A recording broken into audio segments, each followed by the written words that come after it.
All right, everybody, it's Friday night, and welcome to the Celebrity Court of Public Opinion, where the evidence isn't just debated, but it's dissected, it's disputed, and ultimately decided tonight by you, our jury of public opinion. Now, tonight's docket is bustling with high-stakes drama, power moves gone wrong, and reputations hanging by a thread, as well as a mystery death from one of our favorite actors. Of course, if you watch the original Superman.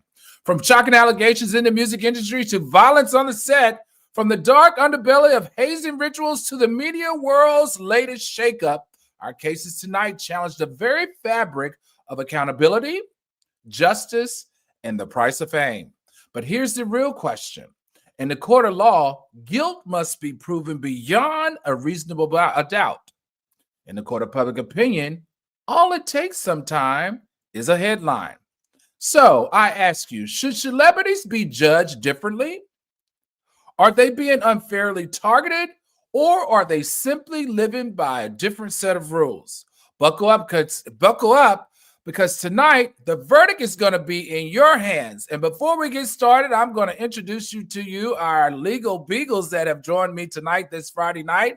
First up, that fiery civil attorney, Stefon Turner. Stefon Turner, welcome back to Celebrity Court.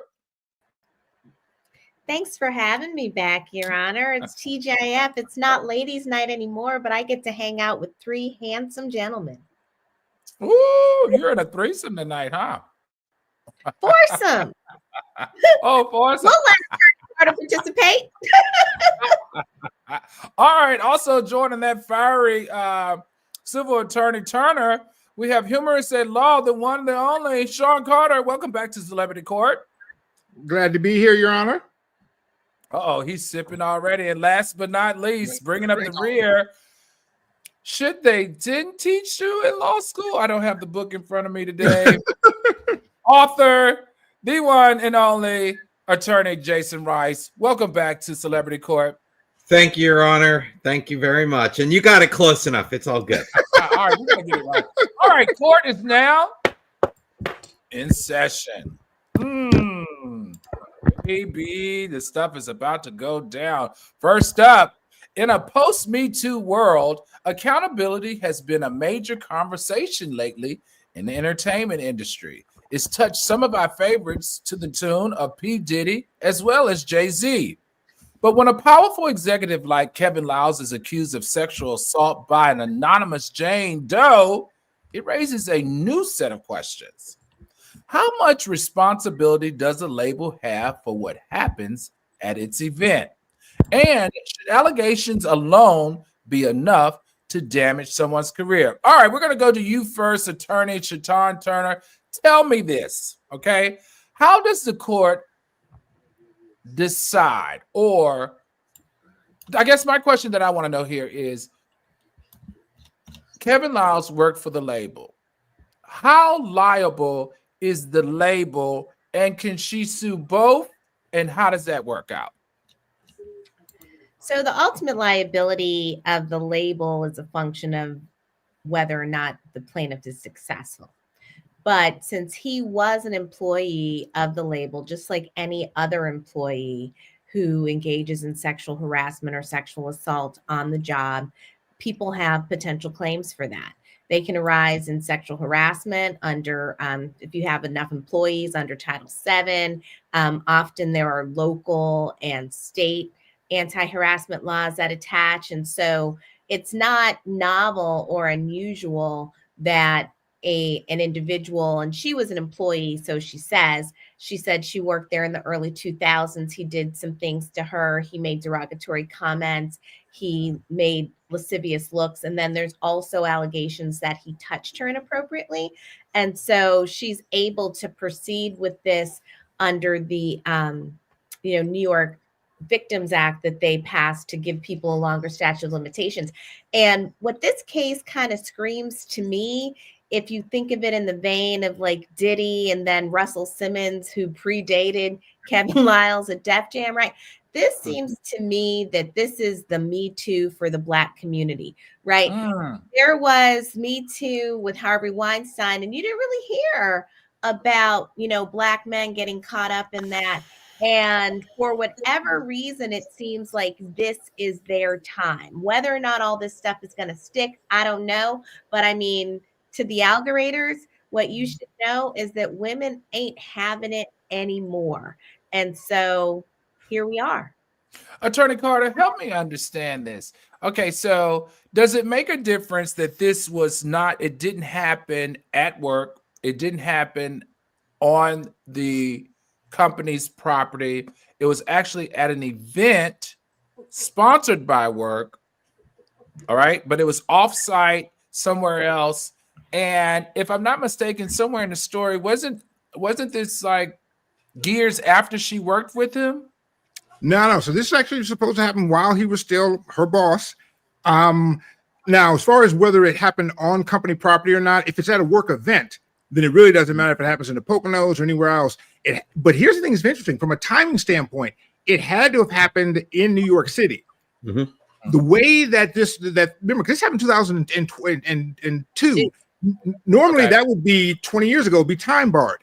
However, New York has a strange law where New York City has a law that extended the state's Victim Survivors Act for 2 years. That date, by the way, ends March 23rd, 2025.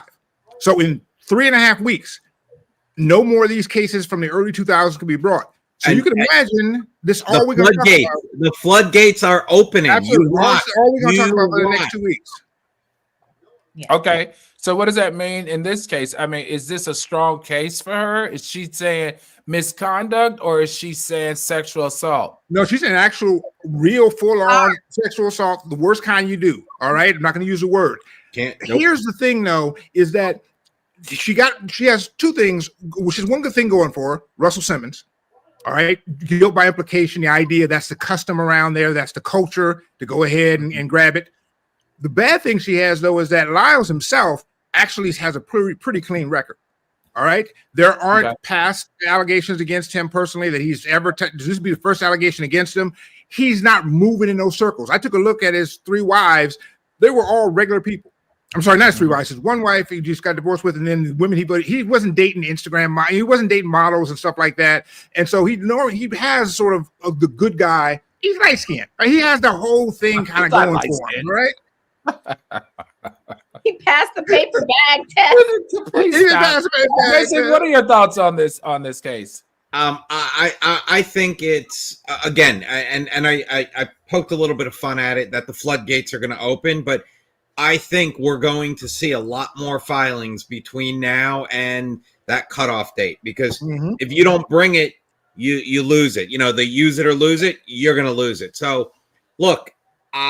She's got an uphill battle. She's got a lot of things going against her. And again, this is a squeaky clean individual. This is not P. Diddy. This is not Jay-Z. This is not anybody else who's already made headlines. So who does she have to convince in this case? Like, will there be a jury that will hear these type of cases and she has to convince the jury that she was actually sexually, assaulted? Yes. Yes. If it doesn't settle, but she doesn't just allege that there was like a one-time incident. True. The big incident punctuates her entire claim, I guess, but she's arguing that there was a series of harassing events, a series of things that created a hostile work environment that resulted in the big R. So that suggests that there are numerous witnesses, right? And this is civil. That's the big thing. And you're right. But here's the thing about it. Numerous witnesses from 20 years ago. Do you remember what happened on June 23rd in your office? And maybe I got married.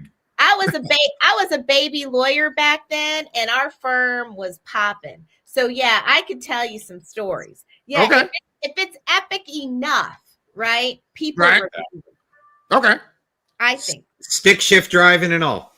All right, here's a question for the algoriters. Should labels implement stricter policies for all their employees as it relates to sexual misconduct?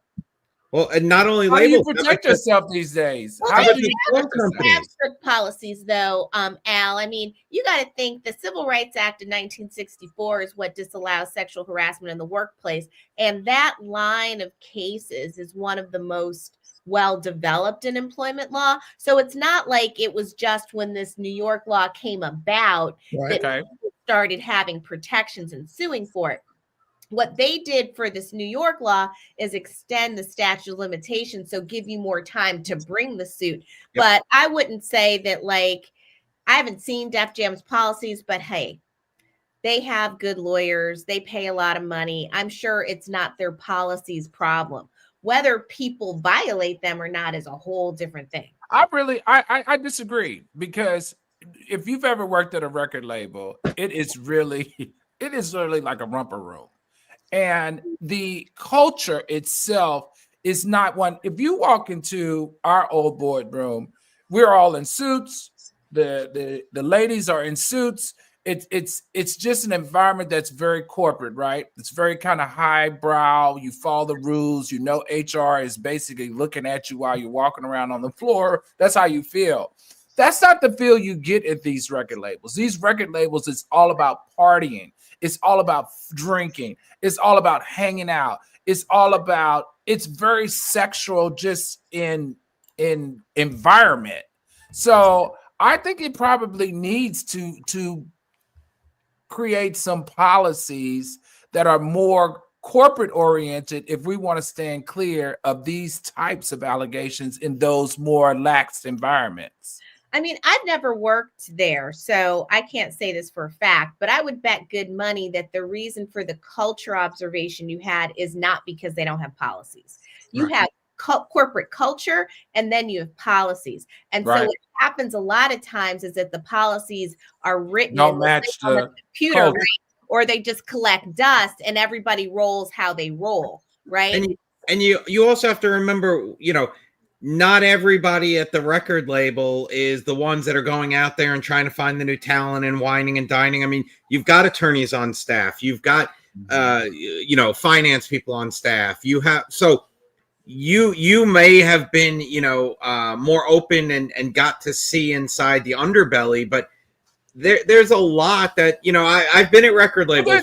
There's where else can you go and drink a fifth of liquor for 2 hours? Look, or smoke a blunt.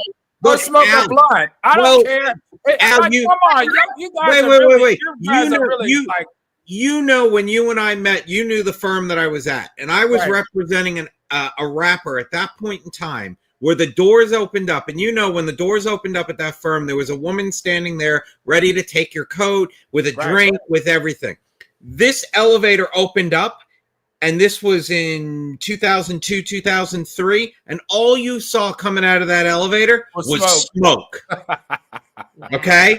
And I got in a huge amount of trouble. But when this guy hit big and we were making money off him, nobody cared. But so you could see that. Did you take the trouble too? Like, how'd you get in trouble? What did you get in trouble for? Bringing it in. These were my clients that I was bringing in. I was a first year or second year lawyer. Who are you bringing in these guys and they're all smelling like weed? Well, all I'm saying is usually in these creative spaces like this, especially at record labels, and especially the record labels like African-American record labels, there is a lot of consumption of weed, usually, right?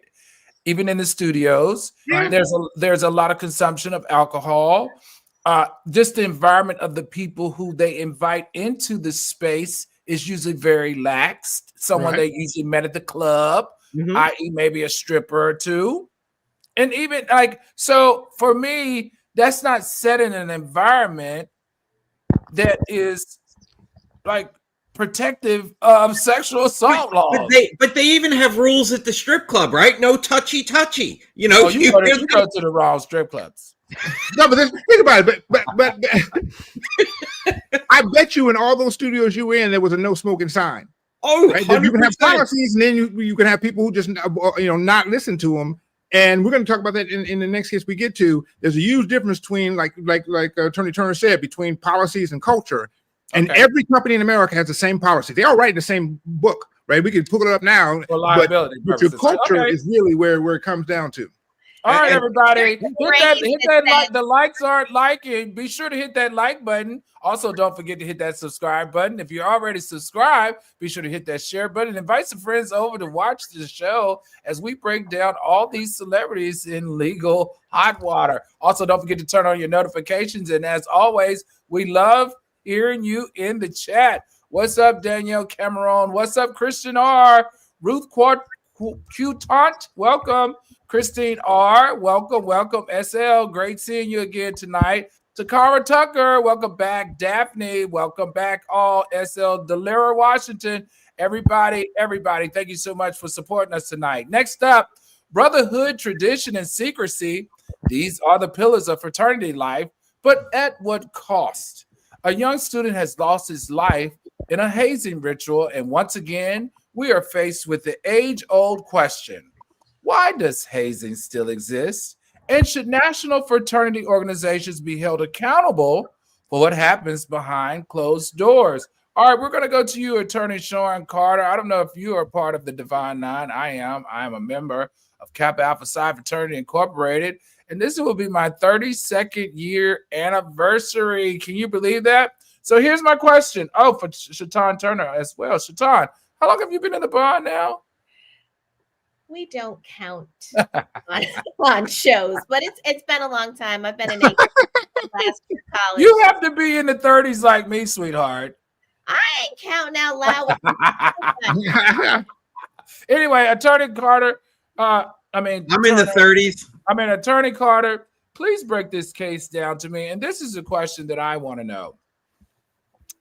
Who can actually be held responsible, right? If it's a ritual, are the people that are performing the ritual, like the older brothers of the fraternity? Right. Is the fraternity held responsible, or is the school held responsible because he's an undergrad? And letter D, all of the above. Right. So let's go one by one. As far as the students who participated, we've had cases in which young men in initiations have been killed, inadvertently beaten to death, all those types of horrible things. Those people can be criminally charged. We have actually a few cases of fraternity brothers who were criminally charged. The weird thing, though, is that they don't usually get a lot of time. I looked at one case where it was a horrible incident where they were doing some physical beating thing, right? They're beating him into the frat, killed a guy. And all the guys were prosecuted, and the longest one got like 9 months. All right. Oh, wow. And I'm trying to figure out, but it becomes an issue of this. It's considered manslaughter, but the problem is, as far as prosecuting these cases, is twofold. One, the only way you can do this prosecution is if you get cooperation from somebody who was there, involved in it. And since they're all guilty to some degree, they're going to take a plea to be able to cooperate. So most of these guys are going to plead guilty. You don't have any evidence otherwise because they're the only witnesses to what happened. Right. Remember, this is secretive, right? You don't do this on the yard, right? You do this somewhere secret. So and then also thought is that they're younger men, they're college people with futures. And so sadly, they sort of chalk it up to boys will be boys, which is horrible. So you're basically telling me that this young man's life lost, this mother, this father, this brother or sister that's mourning this young man's life. History has shown that the people who could have caused it, allegedly, aren't serving as much time. No. So what do they seek? Do they seek? So you can seek justice financially, at least in a civil suit against. Here's the problem: is the university or the fraternity? You ever notice how, for instance, all of the Divine Nine? I wasn't a member, but I do know because my wife is that all of you, when you celebrate Founders Day, it's Delta Sigma Theta Incorporated. Right. And the incorporated is important. And I think that's why you guys always say it, because you understand that corporations have protection, they have limited liability. Each of the chapters individually is incorporated. And so you can sue the local chapter, they'll be liable. They don't have any money. The only real money is at the national chapter, and the national chapter, just as we were talking about last time, every one of them has a policy. So this was Omega Psi Phi, right? The Qs, the most jacked and toughest, hardest. Yep. the frats. Their national policy is don't haze, don't touch them, don't make them stay up too late, don't brand anybody, don't make them work out, all the stuff that we know they're doing anyway, right? But their policy might protect them. Now, Omega Psi Phi. So who would be held now? Who would be held negligent here, liable? The individual kids, but they don't have any money. The local chapter might, but it would file bankruptcy or disband. Now, you can get the national chapter if you can prove, like we were talking about last time, that even if you have these policies, you're still allowing a culture that allows for hazing and all this stuff. And so there have been suits against national chapters that have succeeded. Yep. But not always. It's sometimes they succeed and sometimes they don't. It's really unfortunate. There are actually actual hazing laws. So Mississippi, for instance, has an anti-hazing law, but every infraction there is a misdemeanor. So even they don't take it seriously. It's really a horrible thing where it's boys will be boys, unfortunately. All right, let me ask you this, Attorney Turner, because Shatan, because you're in the Divine Nine. Are fraternities and sororities doing enough to protect the pledges, or are they complicit in the culture of secrecy? So that's a loaded question. You know better than asking that question. But no, so there's a phrase, and I was going to bring it out with the Kevin Liles case, but it's applicable here too, that culture eats policy for lunch, right? And so it really, most organizations, corporations, fraternities and sororities, Panhellenic organizations have the right things written down. Okay. And one of the most dangerous parts of Panhellenic organizations is that there's an extraordinary amount of power in the hands of people who can't even drink. You got it. And so the power corrupts, absolute power corrupts absolutely. And when you throw youth in there, people have been stupid between the ages of 17 and 22 since the beginning of time, and they remain stupid. And so what's supposed to happen, one of the layers of protection that Attorney Carter didn't mention, is that for the Panhellenic organizations, the Black service fraternities and sororities, they also have graduate chapters that are assigned to them that are supposed to manage the undergraduate chapters in all of their activities, including pledging, right? But those people sleep, and sometimes those people are stupid too. So I'm not going to name the sorority, but if you want to Google, in Pittsburgh, there was a sorority that got in a lot of trouble for hazing, and it was at the grad chapter person's house. She had a 5-year-old. I don't even know how her husband co-signed to her pledging these undergraduates in her basement, but she did, and it ended up becoming a really big deal. People had charges pressed against him. She was severely disciplined. It was a big thing. So really, you have to, if you're going to do it right, you have to ensure that the graduate advisors are so invested in the outcome of the pledge process that they're willing to do things that most people won't do. Like, I love my AKA. Am I leaving my kids at home at night so I can go sleep with some undergraduates and manage their pledge process? No. Right. Well, maybe on a Thursday night now, but not, not. Jason, let me ask you this question as a person listening to this. What legal consequences should be in place to deter these type of deadly rituals? So I was a pledge master in my fraternity. So we had rituals, we had things going on, and there was a line that could not be crossed. Look, don't you always cross the line? Nope. Nope. That's the company line. No, there were rules in place. Look, you're driving your car on the highway. It's a 65 speed limit. How fast do you drive? When will a cop pull you over? When will they decide? That's what everybody is doing. They're playing with those lines. How far can I go to have a good time, to show that I am the boss, or to show that we are the bosses, and to not put somebody in harm's way? And that's what it is. And look, I don't think that I like that analogy. The rituals are there. There are certain rituals that are there. certain rituals should be followed, and anybody that's played sports or been on a team or been in a fraternity or sorority, you get it, you understand. Right. All right, let's ask the algorithms real quick. And there's always one moron that ruins it for everybody. Yeah, let's ask the algorithms real quick. Algorithms, viewers, do you guys think that hazing related deaths should be the responsibility of the university, the responsibility of the fraternity, or the responsibility of the individual that caused the death? Drop down in the chat. Should it be the responsibility of the university? Should it be the responsibility of the organization? Or should it be the responsibility of the individual who caused the death? All right, speaking of deaths, this one really has taken Hollywood by storm. Gene Hackman was a Hollywood legend whose influence stretched across generations. But his passing raises a question we don't often consider. How does the entertainment industry truly honor its legends? And do we as fans celebrate their legacies enough while they're still alive? In this case, his unalive story is very interesting. I'm going to throw to you, Attorney Weiss. Tell us what we know about the death. For me, my favorite movie, or the one that I always will remember him in, was Superman.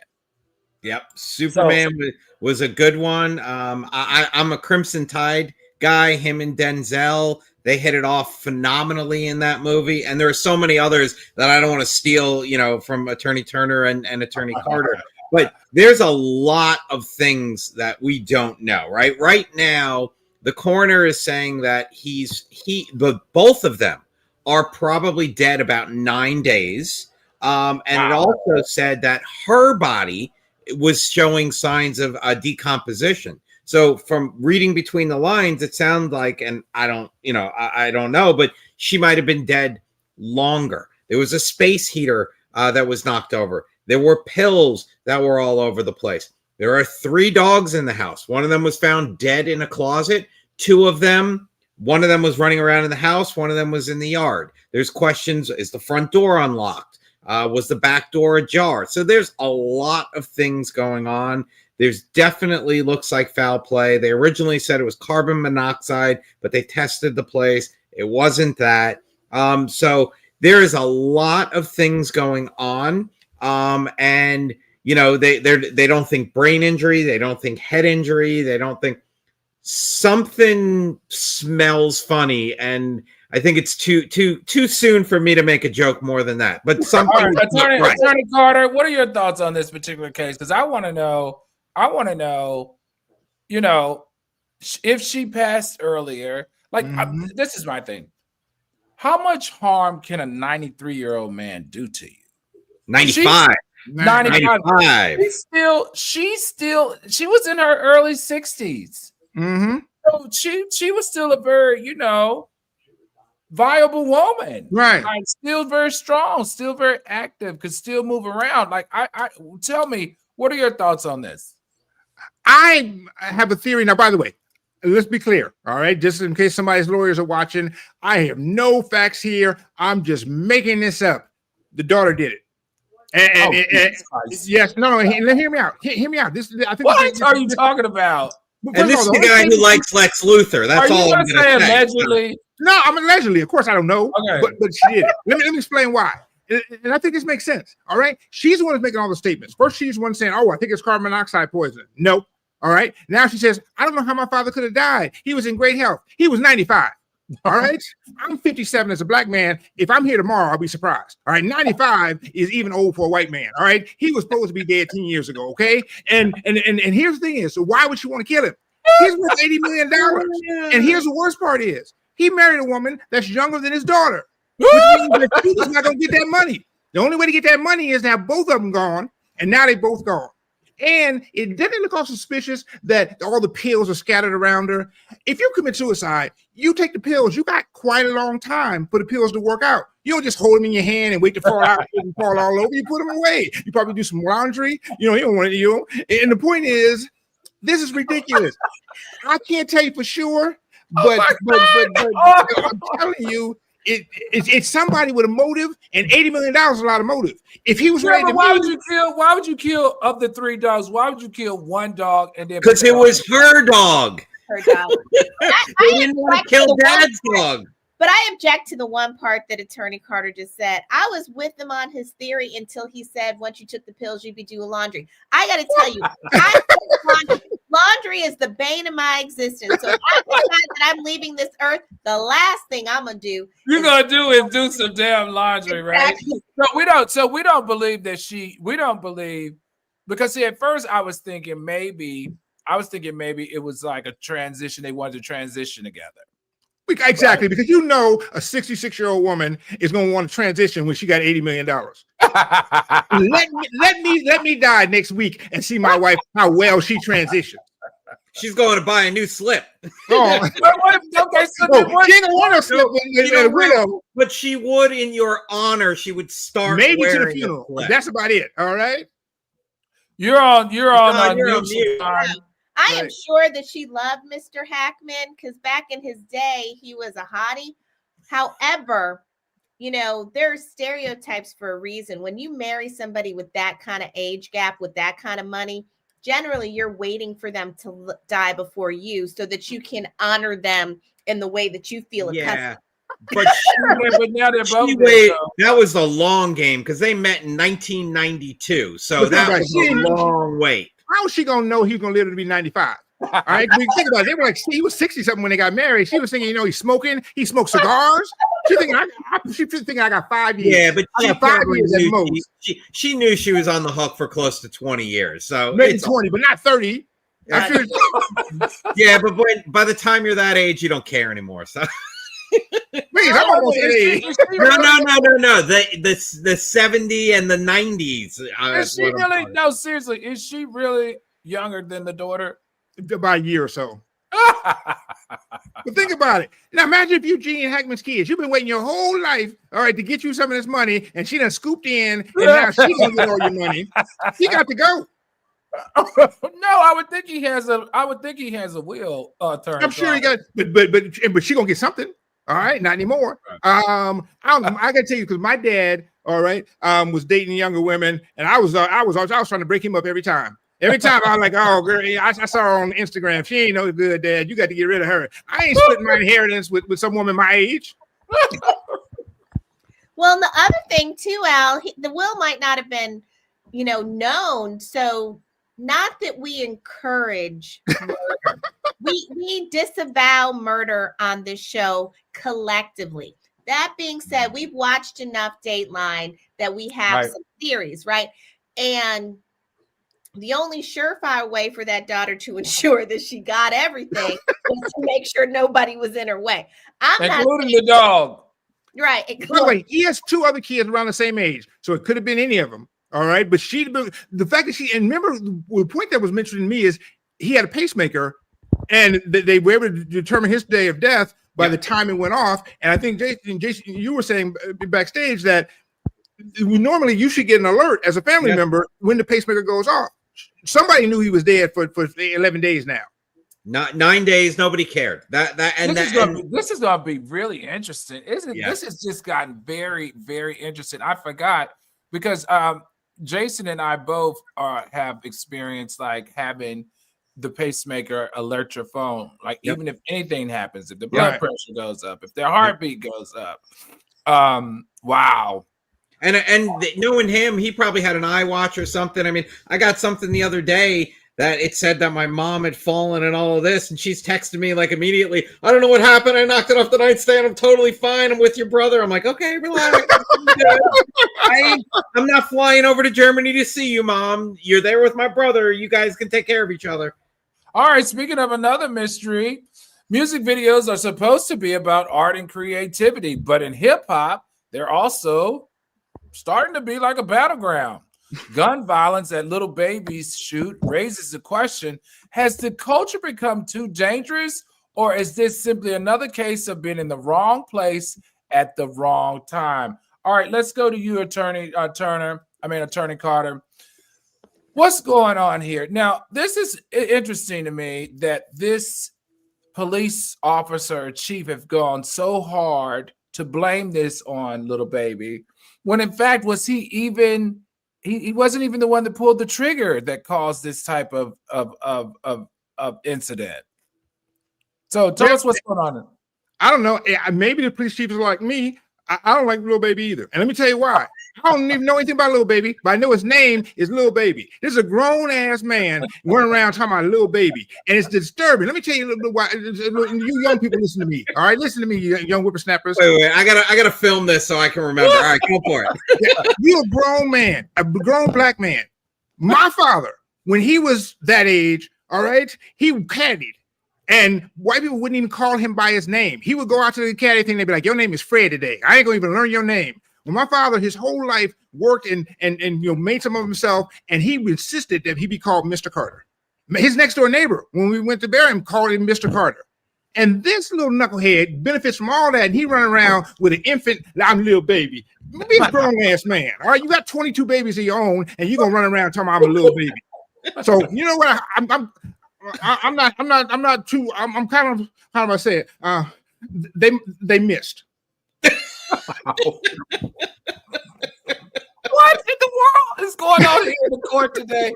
Attorney Turner, please take us out of this cesspool with Attorney Carter. You're on mute. You're on mute. No, I was silent though. I didn't say anything. I was trying to figure out what you want me to do. You mean a shovel? Like, do I have a boat? Okay, I don't understand. Give me. Can someone give me the gist of what's going on with this case, and how did he get caught up in the crossfires when he did not commit the crime? I thought Attorney Weiss was talking about Little Baby. Nope, that was not mine. But I think Attorney Carter said it perfectly. I mean, here's the thing is, the thought is that you're the ringleader. We talked about it many times, right? If you're the star, you don't hold the gun. Yeah. But you made sure somebody had it. All right. And so if you throw this event, you have this event, whatever, they're not saying that necessarily you can be criminally charged or liable, but I'd be mad. All right. If you come to my place and you shoot up the place, I'm be a little upset. All right, we got enough shootings here already. You brought your own shootings with you, right? That's rude. Okay, right. I thought that, and the police. Look, the police are coming out. They're calling him a coward. They're saying all of these things. I mean, I'm reading the cowardly acts of an Atlanta-based rapper that decided to go into a viral gang stronghold in a place he knew he shouldn't have been. That's the article. That's what I'm reading. Right, but that's what I'm saying. So basically, because he shot the video, which would be on his on the turf of people that he has an issue with, I don't understand how legally he didn't shoot a gun, he didn't cause the fight to break out. How can he be charged for this violent shooting? I just don't understand legally how a police officer, a chief of police can go on the record, do a press conference, and blame the violent shooting on Little Baby when he never was the one that was a part of the shooting. Just because he did a video? Well, he did a video last year in which 2 13-year-olds got shot. But it was, and then he went back to the scene of the crime to do it again, and then another thing happened. And basically, he's not charging him with a crime, but he's trying to hopefully dissuade him to stay his butt out of there, because every time he come in there, somebody gets shot. Okay, I got it. So maybe he's just trying to hang. It also depends on, like, it'd be interesting to put this on a law school exam, because you have all these different legal theories. You have the fact that Little Baby is under contract for a label and he's doing the video shoot. Is the video under the auspice of him as an artist kind of independently, right? And what are the expectations of him maintaining a safe work environment and a safe viewing environment for anybody who's there, right? Okay. So that would be the thing that I would have is, was he also a producer in addition to being the performer on the shoot? What was the expectations that he ensured that there was a safe environment? And given the fact that he has money, and I mean, as Attorney Carter indicated, with that name is not the sharpest tack in the box, that may be where you start if you're the family of the victim to try to get money, because the record label is going to dig in deeper and say, you know what, we actually didn't control the environment. You know, we delegated that to Lil Baby. And if you look at the contract that we had about this video shoot, you know, he's going to indemnify us for anything that happens. That's what I mean. I don't do work for record labels, but come on now. With the way that, I mean, we just were talking about who was that fool that was in the car and they had bad aim and they were on the private jet and 5 of them were shooting and nobody got shot. Like, these kids don't have good judgment. And so if they don't have good contracts with these labels for whenever they go, like Attorney Carter a couple days ago was talking about his son. He started out with condoms and then he had the whole trash bag that he put over him so that he doesn't impregnate anyone. And that's what these labels should have, like some kind of ironclad thing to say, hey, we pay you if you survive your concerts. But if you don't, and if other people, it's not our fault. It's all on you. And just to clarify, because someone put in the comments, Little Baby or whatever his name is, Little Baby, yeah, he hasn't been charged with anything. He hasn't been doing anything. All that's happening is the police are pointing fingers and basically saying, you should have known better. You should have maybe done a little bit differently. You're, you know, maybe getting people hyped up. No charges have been brought. Now, look, if the family of anybody that was tragically killed, these 2 teenagers, want to sue him, that's up to them, right? We live in the United States of America. You could sue anybody for anything you want. But no charges have been brought, and I want to clarify that for all the listeners. No charges, no nothing, and the police department is just saying, look, you went in there, you kind of knew that this was going to create... They're basically trying to hang him in the court of public opinion. Yeah. You got it. They can't really... okay, well, speaking of court of public opinion and getting hung, I can't wait to talk about this one. FS1 Sidelines Joy Taylor admits a network shakeup. Joy Taylor is one of the most respected voices in sports media, yet she's suddenly out at FS1. Was this a strategic business move? Attorney Weiss, or are networks continuing a pattern of sidelining women in sports journalism who sleeps with their boss and their co-hosts? So right now, and I don't think it's come out and said that she's actually been suspended or put on leave or whatever, but she has missed 3 consecutive shows. So that's bringing in the speculation. She was let go. She was sidelined. She's being punished. She's whatever it is. Now, this absence absolutely comes at the time where soon after her being named in a lawsuit. And I'm pretty sure that she is going out and she's defending herself like what she wants to do and raising her position. And it's probably not aligned with the networks. So I have a feeling we're going to hear a lot more about this situation. And, you know, yeah, but wait a minute. Hold on. You're skating over this. You're skating over this. And this is way more scandalous. And I don't think it has anything to do with her gender. She allegedly was sleeping with her boss. Okay. She was also sleeping with her co-host. All right. Something happened with her boss that I'm figuring he must have done something she didn't like. And she was going to expose him, right? For sexual harassment. That was so that was her ultimate plan if anything went wrong. The reason we know about this is because another woman came in and filed a lawsuit against that same her boss, saying he sexually harassed her. Also, Skip Bayless offered $1.5 million to sleep with her, which is real bad. He don't know how money works. And so basically she said, you know, Joy Taylor was in on the whole thing. She was helping him out. She was covering for him. At one point, she was sleeping with him and told me, and by the way, this wasn't even necessary to say. She just wanted to screw Joy. That basically told Joy, that told him that, hey, Joy said if anything ever goes wrong, she's going to accuse him of sexual harassment. Right. Now, she was the one who did all this, was like the hairstylist, right? Yeah, exactly. The hairstylist, right? Yeah. Yep. And I think about it. If you're Fox Sports, it's a matter of time. They already, by the way, her boss, I think his name was Charlie Dixon, they got rid of him about a couple weeks ago, real quietly. They didn't do it when the lawsuit first came out. They wait a few weeks. No one's paying attention. We're not talking about it. They skip him out the door, right? And by the way, they didn't skip anybody out the door. They just have him take a leave, right? Mm-hmm. Like leave your ass. He was placed on leave. Right? Right? Not fired. Leave. Right. He gonna get a long leave. Yeah, He didn't respond- that type of leave that you're never coming back. Exactly. And now he they're didn't respond to the email about what was he doing for the past 5 days at work. So he got fired. and so here it looks like the same pattern. And by the way, they've got to get rid of her because she's already proven that she's going to tear up the whole company. I mean, she's already created a very awkward work environment.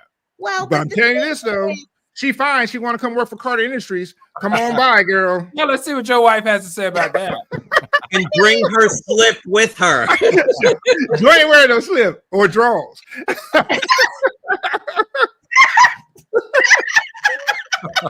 She ain't own no drawers. Oh, Mrs. Carter is not going to be happy tonight.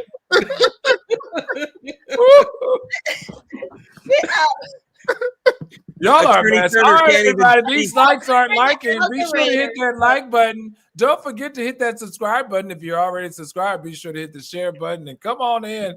Hell, this courtroom is going to hell anyway. Here's the thing for the algoritors, though, as it relates to like hostile work environments. I just have to put this plug in since I did employment for a long time.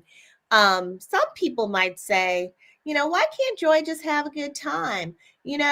Why, if she wants to jump off and do whatever, be somebody's jump off at work, who should stop her from doing it? Okay, here's who. The federal government, the law, right? There are laws for sexual harassment that talk about, hierarchy and the quid pro quo. So whenever you're sleeping with your boss, if you do sleep with your boss, I really encourage you to get a raise or a promotion out of it. Because if you're just doing it gratuitously, it's just not really worth it. But if you're the boss, right, and you do this, then it makes for an easy claim. That's why Joy was telling everybody, if they say anything about it, if I get caught, I'm just going to claim sexual harassment, because if there's a hierarchy difference, it triggers an investigation. And really, if you're the boss, what you going to say? She didn't wear underwear or a slip and she opened her legs, right? It gets tricky. Now, her sleeping with her coworker, that's actually easier because, they're on the same level. You don't have the same presumption of quid pro quo. But if you're Fox Sports, you do not want to have an environment where people are sleeping around, because then it gives the impression, because she got a lot of airtime, right? One, it compromises people's belief in her talent and skills. And two, it makes it seem as if that's the way you get to be in the spotlight, is by opening your legs. So it's just all kind of bad. So algoritors, if you want to sleep your way to the top, the real way to do it is you sleep your way up in one organization, get a good recommendation, leave and go someplace else. So then you don't have to deal with the fallout, but really study hard and put in that work. And a good severance package. But Your Honor, I have to hold on 1 second. I'm trying to read Christine. I want to read. Yep. Last time I checked, hoeing was still legal. No. Christine R. Hoes got to eat too. Angela Jefferson said that cat got some miles on it, but her body, her choice. Brenda O says some additional juicy details must have come out. No pun intended. Oh, God. Clara Tucker said her Vaj very friendly. Tiffany HR says LOL Jason. Abney NYC, the MM family, says she was keeping it low and it was the hairdresser. Def God said Carter sleeping on the couch tonight. Oh my gosh. And Christine R says, my boss is sexy. I can see myself. Ooh, she said, I can see myself throwing his ass over that desk. All right, Christine R. Don't get yourself in too much trouble. All right, coming up next, our last docket on the docket tonight. NFL star Stefon Diggs claims he was targeted in an extortion plot. Athletes and extortion, man, I tell you, it's a whole lot of that going on. Something about this, something in the milk ain't clean. The story is as old as time when you think about athletes and extortion. Stefon Diggs says he's a victim of a financial scheme, but he believes that he is truly being targeted. So the question is he truly being targeted, Or is this just not another example of a high price of fame and someone using him as a cash cow to get money? All right, let's go to you, Attorney Turner. Tell me. Now, this was really confusing because I've been following this. Okay, so allegedly she's over his house, hanging out for hours, days actually. And he alleges that he can't get her to go home. Right? Now, she alleges, though, somewhere in that time of spending time together, that she got hit in the head, right? He got hit in the chest by her. No. She got hit in the head. She got hit in the head and went to the hospital. She got hit in the head. I don't know if he got hit, but he's saying he got hit too. But she's saying that she got hit in the head and went to the hospital and made a medical report. All right, Attorney Turner, what's going on here? And how are they gonna do this?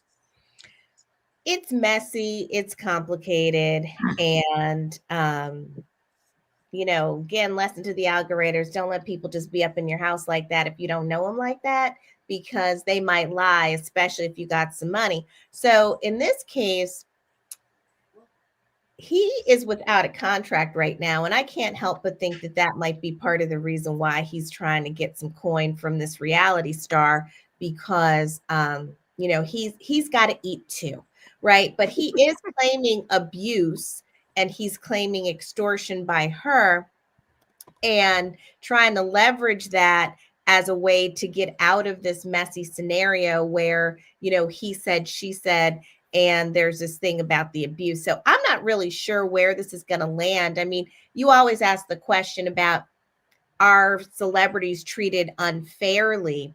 I don't know if they're treated unfairly, but the celebrity makes it more interesting, because in some respects, like, I'm sitting over here, I hang out with y'all, right, on the show, but most of the time I'm with my kids, going back and forth to sporting events, going to bed early, having a glass of wine. Like, I don't have the luxury of like being holed up in some man's house for days, him beating me, I'm beating him, and trying to get dollars, right? And so that's why people are interested in the story. It's not just because of the celebrity, it's because these facts are salacious. All right, I'm gonna go to you, Attorney Carter, because I need for you to give me some depth here. Why would she not go home, and why would he allow for her to stay for such a long time if he didn't want her there? The whole thing is bizarre, and we got two conflicting stories, right? She says he went upside my head, gave me a concussion. He says, no, I'm sitting there just minding my own business, and some other man you brought in punched me in the chest, because he couldn't argue that this little tiny woman punched him in the chest. He's an NFL player, right? He got to go back to the locker room. So he said, right, you brought a man over. And by the way, that's the weird part. I'm like, what? You got your girl and another this guy sounds like a threesome gone bad. But here's the thing about Stefon is Stefon is interesting. In October of 2024, some allegations came out just before he left Buffalo. Maybe not coincidentally, I didn't hear about it until now, that some other man said that Stefon tried to how do I say it? Take his booty. I couldn't figure out anything. I think that's a legal term for it. What? And when he complained about it, his brother came over and punched the dude in the chest. And actually punching chests is a lot. And the thing that's amazing to me is, Stefon, you need to make some choices, brother. You go one way or the other. You maybe go both ways, but you got to get consent. You can't just be running around trying to take whatever you can get into, trying to fit in where you can get in. All right, you got to make some choices here. And he's a wide receiver. He's all good. But that's the point is, he's sitting there, right? He's not even. It's so interesting because the fact that a guy was in the scenario makes sense as to why you would let her stay around for so long. Right? Yeah. Because if they're not having sex, why is she staying in the house? Is Shatan frozen, or is she just drinking too much? No. You frozen. Her screen's frozen. Yeah. Her screen is frozen with your eyes closed. That's because she's taking quick drinks while it's frozen.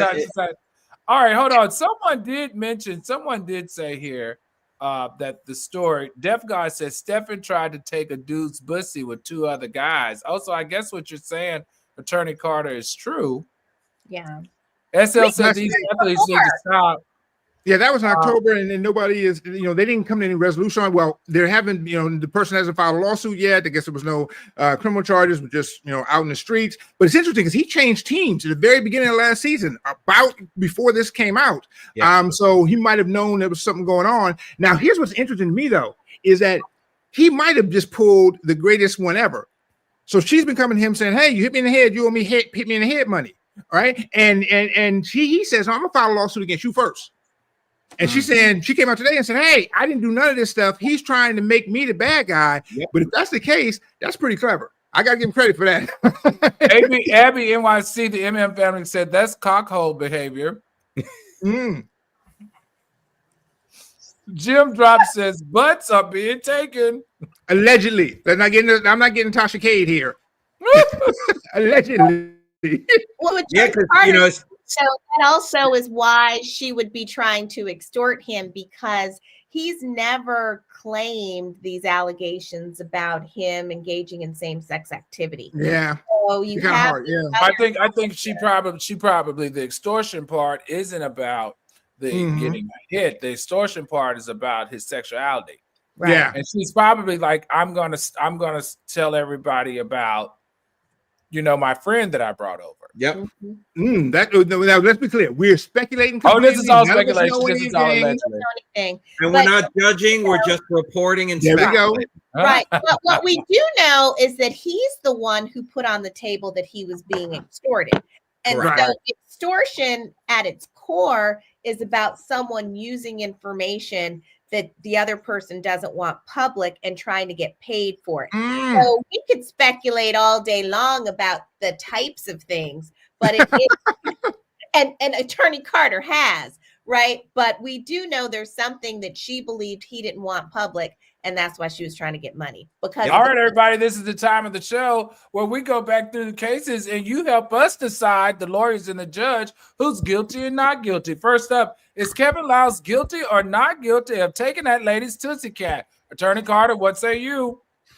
I'm going to give him tentatively not guilty. All right, Attorney Weiss. Until proven otherwise, not guilty. Attorney Turner. I'm going to say not guilty too. I got a thing for nerds in power. Attorney Carter said he got divorced recently. Call me. All right. No, you're going the wrong direction. All right, I'm the judge here in Celebrity Court of Public Opinion, and we're going to find Kevin Liles, because he doesn't have any priors, and we know him as a good guy, not guilty. Not guilty is the verdict. Next up is Southern University, guilty or not guilty of protecting that young man's life. Attorney Carter, what say you? They are, or I guess they are guilty of not protecting his life. And this is the thing for all of the schools. And by the way, this isn't a black-white thing. All the fraternities have this problem everywhere. It's like you can't, why would you trust a bunch of 18, 19-year-olds in a house and think that they're going to do something responsible? All right. I don't trust my 20-year-old. He in the house and we live here. He can't close his door without a note, doctor's note. A doctor's note. Okay. Attorney Weiss, guilty or not guilty?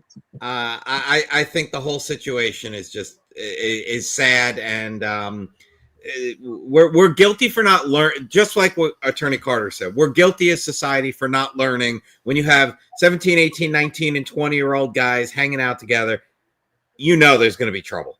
Southern University, guilty or not guilty, Attorney Weiss? Guilty. All right, Attorney Turner. I'm going to say not guilty, because it's not clear to me that the university was aware of what the fraternity was doing. So I need more facts. All right, I'm Al, and I'm the judge here in the Court of Public Opinion. I'm going to find Southern University not guilty of the death, but guilty of not paying attention to what's going on with their pledgees. All right, next up, Gene Hackman. Ooh, who's guilty in this case? Attorney Turner? one of the surviving dogs? Like, I don't know. It's this story has so many legs to it, no pun intended, that it's really hard to figure out. But it seems like somebody's guilty. I'm just not sure who. Attorney Carter. You know who I think is guilty. The kids, all of them. Maybe some of them, at least two of them. Attorney Weiss. Whoever didn't answer seeing that pacemaker going off, that's who's guilty. All right. All right. I'm Alan. I'm the judge here in the court of public opinion, and we're going to find somebody somewhere guilty. Guilty of knocking that man off. And the poor Fido. Fido was in the closet dead. I'm just so sad. That's the one I'm most sad about. He is Lex Luthor. Well, let's be clear. Joy Taylor. Is she guilty or not guilty of spreading the love? What is my co-host, my old co-host used to say? Something like spreading something wide. Spreading it low and spreading it wide. Something like that. Is she guilty of spreading it low dropping it low and spreading it wide? Oh, God. Attorney Turner? She's guilty of letting it breathe a little too much. Attorney Carter?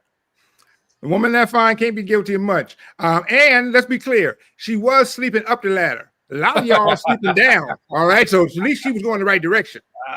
Attorney Weiss? She's guilty of thinking with something other than her brain. All right, I'm Alan. I'm the judge here in the court of public opinion, a celebrity court of public opinion. I'm going to agree with Christine R. She's guilty of having a hot pocket. Guilty for dropping it low and spreading it wide. George, baby, geez whiz. There's so many men she could sleep with. Why do you have to sleep with the ones on the job? Oh, even though one of them was kind of attractive. All right. And one of them can get you a promotion. Think about it. That cute dude in the club can't get you nothing but HPV. All right. At least he can get her. He got her on the show. Matter of fact, if you out there, Charlie, I'm trying to get you boy in the club can't get you nothing but HPV. That part. That's what I'm saying. I'm with Attorney Carter. I mean, we got to give Joy respect. She at least was giving it up for a purpose. Maybe she took your advice. She was going to go up the ladder and then move over laterally. All right. Last but not least, Stefon Diggs. Is Stefon Diggs guilty? Is Stefon Diggs guilty or not guilty? What are we going to of lying about being assaulted by this lady? Attorney Turner, what say you? Yeah, something ain't right in the chitlins. I think that he's yeah. Guilty. Attorney Weiss? I think he is guilty of just not being true to himself. All right, Attorney Carter. I think he's guilty of really having a bad season last season. All right. You catch some more passes. We ain't gonna care about none of this. We're cheering you on. His ACL. He was out for most of the year. Danielle Cameron said he's guilty of snatching butts. If I pay you $24 million a year. NYC said, I ain't saying she a gold digger, but she ain't messing with nothing broke. Yeah, all right, I'm Alan. Her pH might not be balanced. I'm going to find Stefon Diggs. We're going to find him guilty of doing a horrible PR stunt, making it look like he's dating Cardi B when we know Cardi B and him are not dating. Y'all heard about that, right? I thought it was very interesting. He ain't got enough outside babies for Cardi B. No, I'm just right. I thought it was very interesting that he came up, that they came up and put that out in the media, right, that the two of them were possibly dating on the heels of possibly being extorted and information about something else coming out. Cardi B's coming after him next. Please. All right, everybody. Tonight we've seen allegations, tragedies, power struggles, and legal warfare. But at the heart of every case is a bigger question. Where does justice end and the court of public opinion begin? We live in an era where headlines make verdicts before juries do, where a tweet can end a career, and where accountability is both demanded but also feared. So I'll leave you with this. Should we be careful about who we convict in the public eye before the law has its say? Or is public scrutiny the only true way to keep power in check? You decide. This is Celebrity Court of Public Opinion, and I want to thank you for hanging out with us this Friday. And court is now Adjourned. Have a good night, everybody, and a Night. wonderful weekend.